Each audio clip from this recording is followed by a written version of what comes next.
Hindi raw aatrasan ni dating PNP Chief at ngayon Senator Ronald De La Rosa sakaling i-interviewin siya ng International Criminal Court kaugnay po sa Duterte drug war. Pero hanggang interview lang daw ang ibibigay niya at hindi siya papayag na arestuhin. Narito ang aking report. Sakaling magbago ang posisyon ng Malacanang at papasukin ng tuluyan ang mga investigador ng International Criminal Court kaugnay ng investigasyon sa Duterte drug war, makakaramdam daw ng pagtatraidor si Senador Bato de la Rosa mula kay Pangulong Bongbong Marcos. I feel betrayed kung gano'n ang nangyayari. Kung totoo yan, ha? Pero kung talagang nagbago siya, yung stand niya, then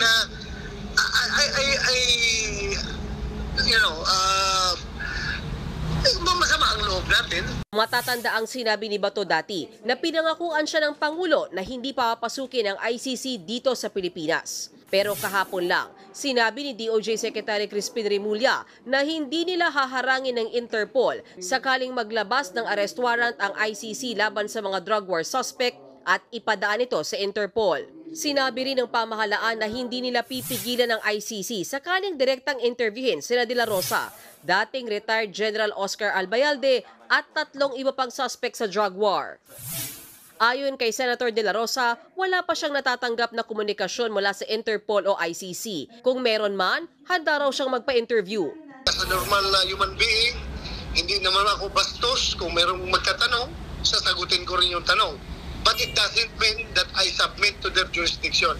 Sakali mang mauwi ito sa pag-i-issue ng arrest order, makikipagmatigasan daw si Bato kung ang Interpol ang maghahain nito. Pero kung PNP ang magsiserve ng warrant, sasama raw siya. Sa huli, sinabi ni Senator De La Rosa na kung sakaling magkagipitan, sana raw maprotektahan siya ng Senado. Kung ang Malacanang ay hindi manindigan para sa kanyang citizen, sana naman ang Senado ay manindigan para sa kanyang miyembro, sa kanyang isang senador niya.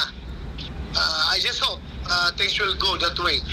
Handa ring magpa-interview si Albayalde sa ICC pero gaya ng kapwa niya dating PNP Chief na si De La Rosa, hindi siya sasama kung hindi PNP ang huhuli sa kanya. We are confident that the President himself will not accede to the request of the ICC. It's because he repeatedly said already that the government will not cooperate with the ICC. Kung si ICC Assistant to Counsel ang tatanungin, nalalabuan pa siya sa posisyon ng pamahalaan. Kailangan pa rin daw kasi ang tulong ng gobyerno ng Pilipinas oras na maghain ng warrant. Tingin ko kailangan pa rin kahit paano ng participation ng executive.